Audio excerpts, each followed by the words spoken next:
Making Moves with Mac, presented by FanDuel. Okay, NFL Week 1 is here, which means it is time for me to rank my top 10 player props for this week's action. Starting at number 10, I'm looking at the Jacksonville Jaguars running back Travis Etienne to go over his rushing yards total of 38.5. By the way, all these odds courtesy of FanDuel. The Jaguars will be home to the Carolina Panthers here in week 1. And yes, this is a different season. Yes, you might have some different players, but the Panthers last year, the worst run defense in the National Football League. Last in opponent yards per carry, giving up 5.2. Last in opponent rush EPA. Last in opponent rush success rate. Unless they've completely fixed their run defense, they're going to give up some yards on the ground. So the issue is you have two running backs for the Jaguars. Both Travis Etienne and Tank Bigsby were listed as co-starters, if that makes any sense, for the Jaguars to start the season. So we don't really know which of the two guys is going to get more work. So I just simply took the over on the rushing yards for the guy with the lower total. Bigsby is, I believe, 42.5 or 43.5. Etienne, who knows? Maybe he'll end up getting just as many touches or maybe even more. So I'll take the lower of the two numbers, which is Travis Etienne, over 38.5 rushing yards, minus 114 against the Carolina Panthers. Number 9 is going to be on the Friday night game between the Chiefs and the Los Angeles Chargers down in Brazil. And I'm going to be targeting the Chiefs wide receiver Xavier Worthy to go over his receiving yards total of 59.5 at minus 114. If you remember last year, Xavier Worthy played some of his best football of the season late in the year in the final weeks of the regular season, and even more notably in the playoffs. Actually, in his 3 playoff games, 29 receptions, 287 yards, and 3 touchdowns in those games. Also, Rashee Rice, with him serving a suspension, that means more looks for Worthy in the few weeks that Rice is not going to be on the field. So with Xavier Worthy's receiving yards total set at 59.5, I think that is more than a fair number for Xavier Worthy on Friday night for the Chiefs. Next up, we're looking at the AFC North showdown between the Cincinnati Bengals and the Cleveland Browns. I'm going to back Joe Burrow, who's also my MVP pick for the season. I'm going to take the over on his passing yards total to 63.5 at minus 114 at FanDuel. The talk of the Bengals heading into this year is how much of a difference playing their starters in the preseason is going to make. This team is a team that historically has gotten off to slow starts. Joe Burrow has historically gotten off to slow starts, but he played in the preseason this year, and I think that's going to make a significant difference. I think he's going to come out hot this NFL season. And with his passing yards total on Sunday of just 263.5, that's pretty significant because he averaged last season 289.3, almost 30 yards higher than what his passing yards total is set for week 1. And he and the Bengals will be taking on a Browns team that gave up 7.1 yards per pass attempt last season. That ranked 26th in the NFL. So I'm going to trust my MVP pick to get off to a hot start. I like Burrow over 263.5. Passing yards minus 114 for my number 8 ranked player prop for week 1. Moving on to number 7. I'm going to look at Devon Achane, the Miami Dolphins running back, to go over his receiving yards total, not his rushing yards total, his receiving yards total of 30.5 at minus 114. You might not know this, but he actually led all running backs in the National Football League last season in receiving yards. He recorded 592 receiving yards. The Miami Dolphins used him a ton out of the backfield. He averaged 34.8 receiving yards per game last season, which is over 4 yards more than what his set total is for week 1. So I think we're going to see a similar result here in week 1 and in 2025. I think the Dolphins are going to use him a lot out of the backfield, and I think this is a few yards too low for his receiving yards total against the Colts in week 1. So Devon Achane over 30.5 receiving yards, minus 114 for the Dolphins against the Colts is my number 7 ranked player prop. Yeah, I mean, he breaks one, right? He's just gone. That's the beautiful thing about these receiving yards. And I mean, screen that goes deep. I mean, he could hit this all in one catch. So yeah, hopefully that'll be a quick winner for him. Moving on to number 6. I'm looking at the Thursday night game. So this is for tonight's game. I'm fading George Pickens. I'm low on George Pickens, the new receiver for the Cowboys, the former Pittsburgh Steeler. I'm going to go under 4.5 receptions for George Pickens in his first game as a Cowboy at minus 172. He averaged only 4.2 receptions per game as the number 1 guy in Pittsburgh last season, and now he's obviously the number 2 guy. I still think CD Lamb is going to get the bulk of the targets for the Dallas Cowboys this season and tonight. And let's not forget that Dak Prescott did not have a great 2024 season. I know it ended a little bit early because of an injury, but he had his career worst numbers in his first 8 or 9 games when he played last year. So I'm not even sure he's going to bounce back that well and be able to get the ball to both CD Lamb and George Pickens. So I'm low on George Pickens. I think he's a head case. I'm going to go under 4.5 receptions at -172 for tonight's season opener. That is my number 6 ranked player prop. All right, so that was 10 through 6. Now remember, I am ranking these in order of confidence. So I was the least confident in that number 10. My confidence level is going to rise here in these last 5 picks, starting with number 5. It is an anytime touchdown score bet. Everyone loves to bet on touchdowns. It's really easy. You just need the player you bet on to find the end zone. The bet will cash. My favorite is on Sunday Night Football. It is James Cook, the running back for the Buffalo Bills. I'm going to bet on him to find the end zone at even money, +100. People forget he was tied for the league lead in rushing touchdowns last season with 16. When you think of the Bills, you think of Josh Allen running in the ball all the time. But no, James Cook tied for the lead in the NFL last year in rushing touchdowns with 16. He signed an extension this offseason, or I should say it was in preseason he signed it. That tells me they plan on using James Cook even more this season. So I think he's going to have a big 2025 as a whole, and I think he's going to find the end zone on the first Sunday Night Football of 2025. It's going to be a fun game against the Ravens, a rematch of last year's divisional round game, which was a doozy, to say the least. Moving on to my number 4 ranked player prop for week 1 action. I'm looking at the Giants' number 2 receiver, not Malik Neighbors, their number 2 receiver, Wan'Dale Robinson, to go over 4.5 receptions. We're getting plus money on this at +102. In case you didn't know, he averaged 5.5 receptions per game last season. He had the 13th most receptions in the entire NFL. When you think of the top receivers in the league, the top receivers in terms of racking up stats and racking up catches, you probably don't think of Wan'Dale Robinson, but you should. Like I said, 13th most in the NFL, 93 catches last season, 5.5 receptions per game. You can get the over on 4.5. So he needs to reach his game average from a year ago on Sunday, and you will cash that bet in at +102 against the Commanders. And with the Commanders being as big of favorites as they are, they get off to an early lead. The Giants are probably going to have to throw the ball. That means more opportunities for Wan'Dale Robinson to rack up those catches. So Wan'Dale Robinson over 4.5 receptions at +102 is my number 4 ranked player prop for this week. My number 3 ranked player prop for this week hurts my heart a little bit, unfortunately. I'm picking against my Atlanta Falcons. I think Baker Mayfield's passing yards total of 239.5 is too low. So I'm going to take the over on that, over 239.5 at -114. In his last game against the Falcons last season, he threw for 330 yards. And it makes sense because the Falcons' biggest weakness, my number 1 concern for my beloved Falcons this year, is the depth of their secondary. They have AJ Terrell, they have a couple of good safeties, but they can be exploited, especially at nickelback and especially at that number 2 corner spot. Whereas that is the Bucs' biggest strength, is the receiving depth. I know Chris Godwin's not back yet, but they have some dogs at receiver. And I'm worried. I think this game's going to be a shootout. I think Baker Mayfield can soar past his passing yards total of 239.5. So that is my number 3 ranked player prop for week 1. Emo hedge? Little bit of an emo hedge. To be honest, though, even if the Falcons win, I think Baker Mayfield probably goes over that. That's kind of what you're rooting for, right? It says both. Yes, if those both could hit, then I'd be happy. If Falcons win and Baker Mayfield hits at least 240 yards, I'll be happy, and I hope it's actually a stress-free win for my Falcons, which would be nice. Yeah, so what do you need for... You just like... Well, if the Falcons to go up a couple, right? Yeah. Baker's just chasing yardage, like garbage time yardage, right? The best friend of any over player prop for an offensive player is garbage time. You love garbage time. Falcons go and prevent defense. They leave everything open in front of them, and Mayfield just racks up meaningless yards at the end of the game. That would be perfect. Moving on to my number 2 player prop for NFL Week 1. Justin Fields, the new quarterback for the New York Jets, to go under 27.5 pass attempts at -128. So not completions, not yards, just attempts.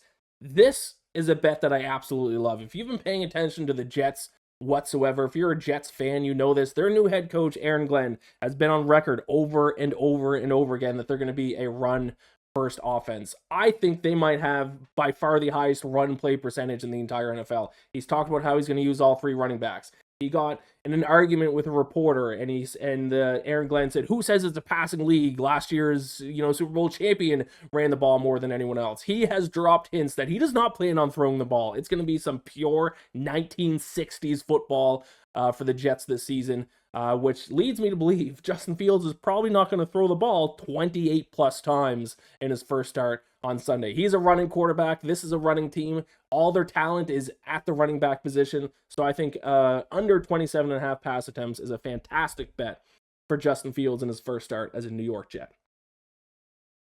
Do you sort of like pair that with a Breece Hall kind of thing? Like, how do you think about that? You could, but my issue is with that is I don't know he said he's going to use all three running backs, so you don't really know how much he's going to use all three. Breece Hall, Braylon Allen, the third guy, his name slips my memory right now, but he's going to use all three running backs, and you don't know what the split of carries would be. So I want to wait a week or two before I touch the Jets backfield in terms of betting. I've not touched them on my fantasy drafts whatsoever. The one thing I can say pretty confidently about this team is Justin Fields is not going to be throwing the ball that much. And then finally, we'll wrap this up with my number one player prop for NFL Week 1. It is a quarterback of a team I'm low on. It's the quarterback of a team I'm fading this year. It's a quarterback of a team that everyone else seems to be high on. It is Matthew Stafford. I'm taking the under on his passing yards total of 240.5. That's at minus 114. I'm shocked his passing yards total is this high. He only averaged 235.1 passing yards per game last year, and that was when he was a lot more healthy than he is this year. He missed a lot of preseason. He missed a lot of training camp. He has a back injury. He's healthy enough to start, but how much are they going to throw the ball? How much is he going to be able to throw the ball? And also, him and the Rams are now taking on the Houston Texans, who allowed the second fewest yards per pass attempt last season, only giving up 6.2 yards per throw. They only gave up 200.3 total passing yards per game last year. So his passing yards total is higher than his average from last season. He's hurt with a bad back. He's 37 years old. We've already seen him regress, and now he has to take on one of the best passing defenses in the NFL in Week 1. All of that adds up to my best player prop, my favorite player prop for Week 1, Matt Stafford, under 240.5 passing yards. It is time for Open Lines presented by FanDuel. Today, I want to ask my own question. So I'm going to give a call to the legend, Pat Forty, senior writer with Sports Illustrated, college football expert. Him and I are actually in a competition, a little friendly competition this college football season called First to 40. You can check that out over on Sports Illustrated. But I want to get his take on some college football action from this past week, and also we're going to touch on his picks for first to 40 for Week 2 as well. Let's get into it. Hello? Yeah. I like it. Yeah, betting.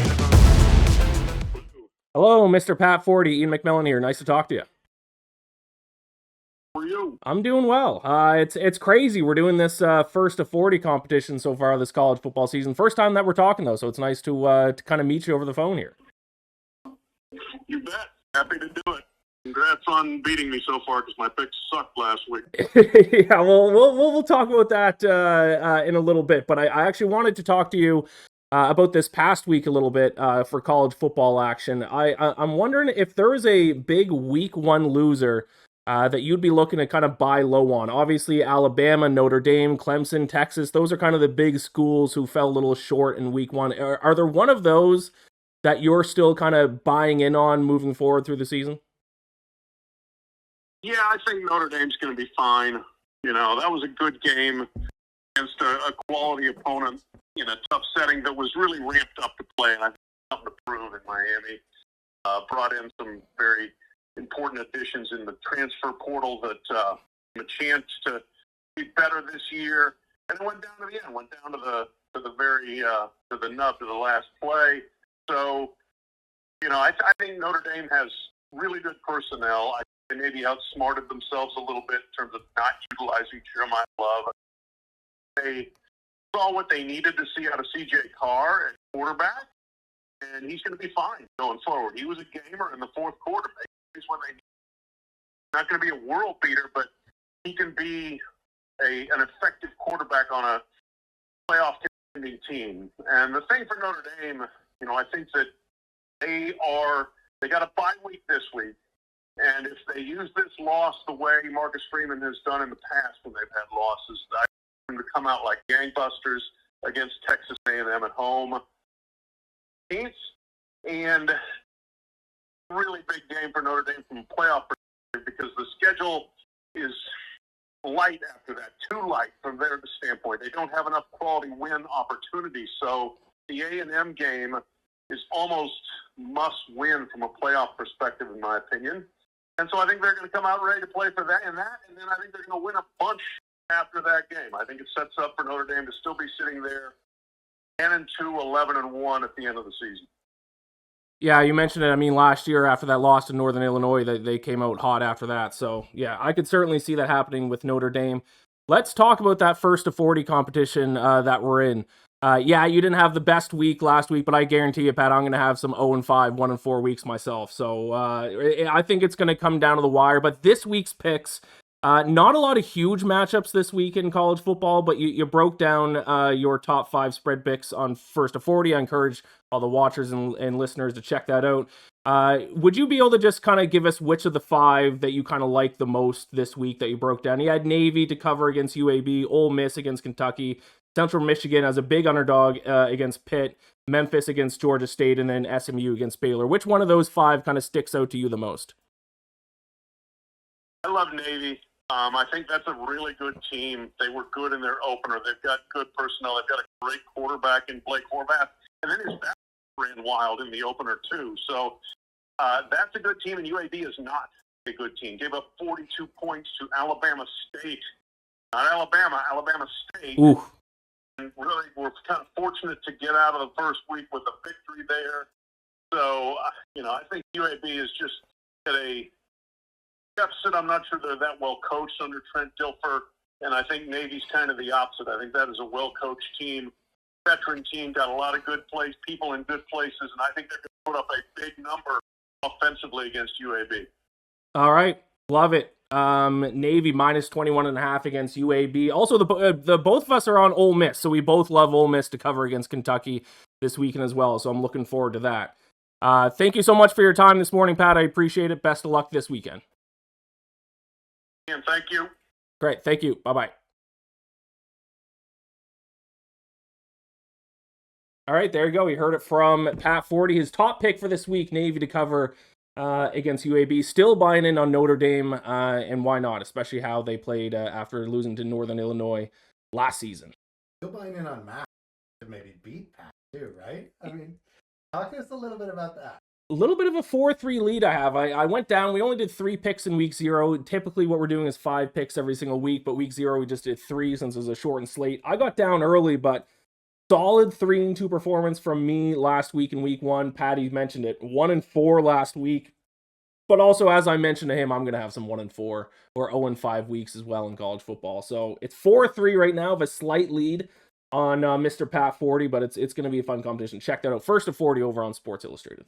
We talked NFL picks already. We're going to talk more NFL picks in a bit, but first we are going to veer off the betting path, which has quickly become one of my favorite segments, where I do a deep dive on sports you don't normally bet on. You might not even know that you can bet on these things, but I find some bets that I like. Now, unfortunately, it has not gone well for me. I've bet on women's volleyball, Netherlands against Japan 2 weeks ago. Netherlands is a big underdog. They took it to a tie-breaking 5th set. They lost. Yesterday, I bet on the Melbourne Storm, I believe it was, in rugby as a big favorite. They also lost like 20-10. I watched the highlights this morning, so I'm 0-2 in these picks. But I'm feeling confident about today's play. I'm sticking in the country of Australia. Not rugby this time, though.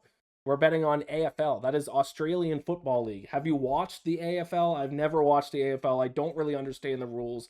So I went to AFL.com and I read a little bit of a preview for this match that I'm going to be betting on. And I want to just quickly read it because it sounds like a different language to me. This is what AFL.com says. After their stirring preliminary final over the Cats last year, the Lions did the double over Geelong in 2025 in 2 contrasting affairs. Brisbane came back down 32 points at a wet Gabba in round 3 with All-Australian Hugh McCluggag, 30 disposals, 8 tackles, and 6 clearances. Is that good? It sounds like it is. Those played a key role. Brisbane's win in Geelong in June was ominous as it spoiled Patrick Dangerfield's 350th game and won at GMHBA Stadium for the first time since 2003 to end another hoodoo. What's a hoodoo? Nobody knows. Young gun Logan Morris kicked 5 goals while Coleman medal winner Jeremy Cameron booted 4 of the Cats, whose inaccuracy also proved costly. I have gone through all these betting previews. My conclusion is that Brisbane and Geelong, this should be a pick'em, but Brisbane, the Lions, are plus 118 underdogs. So I'm going to ride with the Brisbane Lions in Australian football. I'm going to see if I can find a stream for this. I think it takes place early tomorrow morning, so maybe we'll have to find some highlights again. But I like this underdog play based on everything I've read about this. Once again, I don't understand most of this terminology. 30 disposals. What's a disposal? I have no idea. But I'm going to take the Brisbane Lions plus 118 against the Geelong Cats in some AFL overnight action. Have you Googled any of the terms? No, I have not. So what are the terms you're going to Google immediately after you leave this show? So I want to know what a disposal is. 30 disposals is what Hugh McCluggag got recently. 8 tackles, I think I know what a tackle is. A clearance, I'm guessing you clear the ball somehow, so I need to Google that a little bit. I'm also curious, it says they won at GMHBA Stadium for the first time since 2003 to end another hoodoo, which is Hoodoo. I don't know what a hoodoo is, so I need to Google that as well. Those are hoodoo and disposals are the top 2 ones I got to Google. Don't know what they are. But well, you're an adventurer, right? That's what we're doing here. We're trying to learn as we go along. Now, hopefully these picks will work out better for me coming up. We need a win. But yeah, this is a learning experience for all of us. All right, class is in session with the NFL starting this week. You're probably going to hear the term teaser all over the place. So I figured I'd teach you, the people, what a teaser is if you're not familiar. Now, the most common teaser is a 6-point teaser. So for all intents and purposes, we're only going to focus on 6-point teasers today. Basically what it is you're either adding points or taking away points from a point spread for 2 different teams. And when you're looking to either add or take away points, you want to think about key numbers in the National Football League. And what are the most 2 common key numbers in football? It is 3. Yep. Why? Field goal. And 7, because that's a touchdown and an extra point. So 3 and 7 are what you call primary key numbers for a 6-point teaser. So ideally, you want to cross both or at least one, if not both, 3 and 7 when you're adding or taking away points from the point spread. There are also some secondary key numbers. Do you know what those are? 1. No. Well, you never. How do you score when this is American football, not Canadian football? There's no rules in the NFL. Sorry, like 21 points. 3 touchdowns gets you to the 1.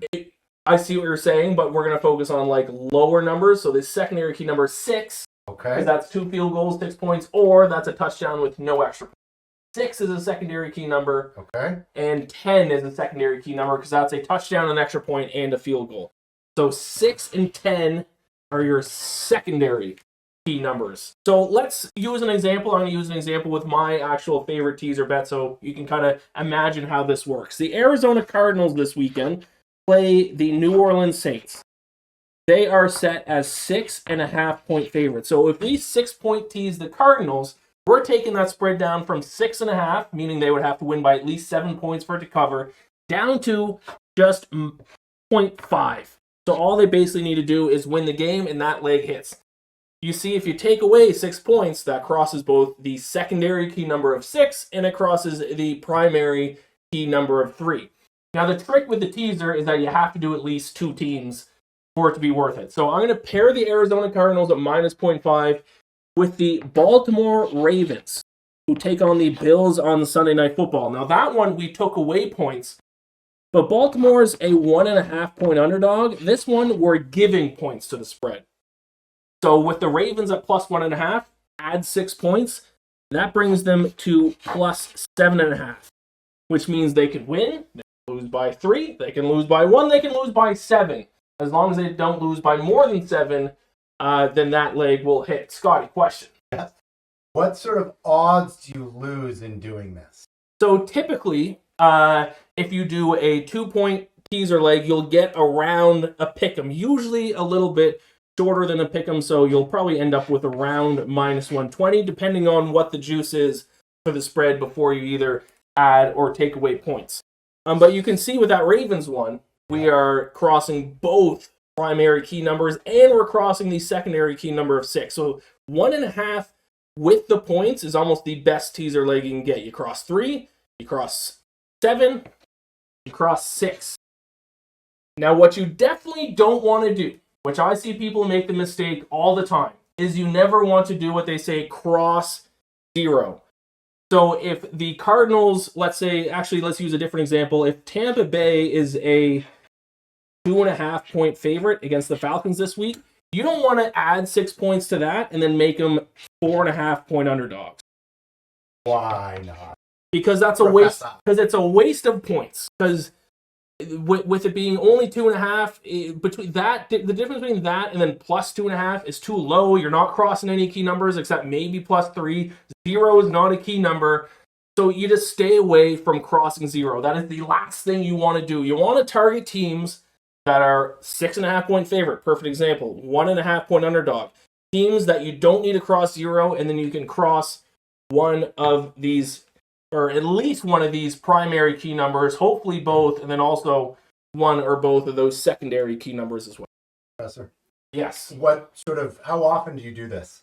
I like to do a teaser once a week. So I have a teaser of the week that I talk about on my podcast, the Bacon Bets podcast. This is my teaser of the week right here, is Arizona and Baltimore. Both teams that I like regardless, but why not tease them together because of how good those situations are in with the point spreads. Crossing key numbers, crossing the secondary number, crossing both key numbers and one of the secondary numbers. This is the picture-perfect example that you want in a 6-point teasers. Now you can do 9-point teasers, you can do 10-point teasers, you can get crazy with it, but don't worry about any of that. 6-point teasers are the way to go. Cardinals and Ravens, the best example you can have for week 1 of the NFL. Oh. There you go. Did you learn something? I did learn something. How often do you teach this course? My first time ever. How'd I do? Pretty good. I mean, it's a lot of kind of like just numbers on the board, but I think I understand it.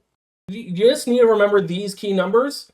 Cross as many of those as you can when you're adding or taking away points, and you don't cross 0. And if you do that, you're going to cook up a pretty good bet, especially for teams that I like to cover the starting spreads anyways. So there you have it. That's how you bet on the NFL teaser. It's a popular bet during the NFL season. Cook up your own teaser for this week, for week 1, and find out how it does. But speaking of picks, it's time to get into my picks for tonight. As you can see, I've cleaned up my ugly handwriting from when class was in session, but now it is time for my picks for tonight. It is time for playing it safe. All right, last night, back-to-back losing nights to start the show. Not great. I keep making my biggest bet of the night a loser. Last night, it was WNBA. I don't know what I'm doing, putting $20 on WNBA. The Connecticut Sun lost by, I think it was 24 points to the Chicago Sky. So that wasn't even close at any point in the game. I did go 2-2 overall, so I'm hitting winners. I just need to distribute my money a little bit better. I won the Guardians as underdogs against the Red Sox. Unfortunately, that was I only put $10 on that. I also won my strikeout prop for the second straight night. Last night was Cade Povich under 4.5 strikeouts. And then I lost on the Athletics as small underdogs to the Cardinals. So 2-2, but it is a losing night, or was a losing night. We're down to minus 44.05. We're still close. We can win that back tonight. Well, you're betting against Angel Reese. I know. That was my bet. So let's take a look to see what money we got for tonight. It is Thursday Night Football. It's the start of the NFL season, so I'm hoping the shot callers upstairs have given me some money to work with here today. Oh boy, we got coins. Oh, what's going on here? Oh. Once again, for the American folks at home, this is not Monopoly money. This is what money looks like in our great country of Canada. All right, what do we got? We have 50. We have 2 5s. That's 60. That's 70, 80. That's a 20. And also, I got 5 loonies. We don't have $1 bills in Canada. We have these coins that are called loonies. $2 coins are toonies. But these are 5 loonies. So I got $5. I got $20. I got $10, and I got $50 to bet on tonight. So I'll just go through my picks first, and then we're going to figure out how I'm going to distribute these. And I need to do a better job of distributing the money compared to how I've done the past couple of nights. Let's start with Thursday Night Football. Actually, 3 of my 4 picks are Thursday Night Football, because let's be honest, us bettors, us sports fans, we're watching football tonight. We're probably not going to watch much else. I alluded to this pick earlier in the show. I like a total bet for the Cowboys and the Eagles. I like under 47.5 at minus 145 is my best overall bet for tonight. I think in week 1, opening night, I think you bet on the best unit on the field, and the best unit on the field is the Eagles defense. They allowed the fewest yards per play last season. They ranked first in opponent success rate, third in opponent EPA per play. Their defense arguably got even better in the offseason. And then when you look at Dak Prescott, last season completed just 64.7% of passes, only 11 touchdowns, 8 interceptions before he got hurt and was out for the rest of the year. So I don't trust the Cowboys offense. I trust the Eagles defense, and we know that the Eagles run the ball more than any other team in the league. The more they run the ball, the more time clicks off the clock. So I'm shocked that this is as high of a total as it is. 47.5 seems crazy to me. So I'm going to take the under 47.5 at minus 105. I'm also going to take a player prop that I mentioned earlier in the player prop countdown. Is my favorite player prop for tonight is George Pickens under 4.5 receptions at minus 172. Just to kind of go over that again, he averaged only 4.2 receptions per game as the top receiver in Pittsburgh. Now he has to play second fiddle to CD Lamb. And as I just mentioned, Dak Prescott had a bad 2024 season. I'm not confident that he's going to come. He's one of the favorites to win comeback player of the year. I would not bet on that. I'm not confident in him being able to distribute the ball to CD Lamb, let alone both CD Lamb and Jake Ferguson and George Pickens. So I'm going to go under 4.5 receptions at minus 172 for George Pickens. I have another prop for tonight. It was not given out during the player prop countdown, but it is a touchdown scoring prop. It is Devontae Smith, the number 2 receiver for the Eagles, who you might not know this, but he actually led the Eagles in receiving touchdowns last season. He had 8 receiving touchdowns. That was more than their number 1 receiver, A.J. Brown, and Devontae Smith only played in 13 games. He missed a few because of injury. So only 13 games, still scored 8 touchdowns, yet he has longer odds to find the end zone tonight compared to his fellow receiver, A.J. Brown. It's also worth noting the Cowboys allowed 1.6 passing touchdowns per game last season. That ranked 26th in the NFL, so they allow a lot of scores through the air, and Devontae Smith is mispriced in this spot, in my opinion. I need some more touchdowns. The tush-push touchdowns can't happen tonight. We need touchdowns through the air, and at least one of them going to Devontae Smith, one of my favorite players in the NFL. Plus 180, I think, is a great price tag on that. And then I am going to go baseball as well. This bet might be a little bit more wishful thinking because I would love for the Yankees to lose tonight. They are favorites against Houston, so I'll take the Astros at plus 116. Carlos Rodon starts for the Yankees tonight. He's a lefty. It's also worth noting that his ERA drops from 2.86 when he's pitching at Yankee Stadium. When he's on the road, his ERA drops to 3.47. And as I mentioned, he's a lefty. The Astros, their OPS improves from 710 against righties this season up to 754 against lefties. They rank 21st in WRC plus, which is weighted runs counted plus against righties, but 4th against lefties. So they are significantly better against lefties. They face a lefty tonight. They're at home. They're underdogs. I like the Houston Astros at plus 116. So those are my 4 picks. I got to figure out how I'm going to distribute this money now. And I think the best way to do it, I said earlier, my best overall bet for Thursday Night Football is the under. So I think we take this $50 bill. We put this on the under tonight. Now, my big bets have not gone well the past couple of nights. I needed to go well tonight. My best bet of the night is Eagles Cowboys under 47.5. Second pick, George Pickens. I like this. It's one of my top 10 player props for the entire week. So I think this is obvious, especially with a minus 172 juice on this. We got to pay a little bit of juice. I'm going to put the $20 bill on George Pickens under 4.5 receptions. Ooh, I'm getting old. Throw the money around. I know. Pickens under 4.5 receptions at minus 172. That's going to be the $20 bet for tonight. We got to gain a little bit of ground here. Devontae Smith is plus 180 to score, but I love it. I think I'm going to put the 2 5s on Devontae Smith to score. Plus 180 tonight. That'd be a $10 bet that'd pay back $18 in profit. And then, like I said earlier, let's be honest. We're not watching baseball tonight. Maybe I'll put it on a second screen. We'll see.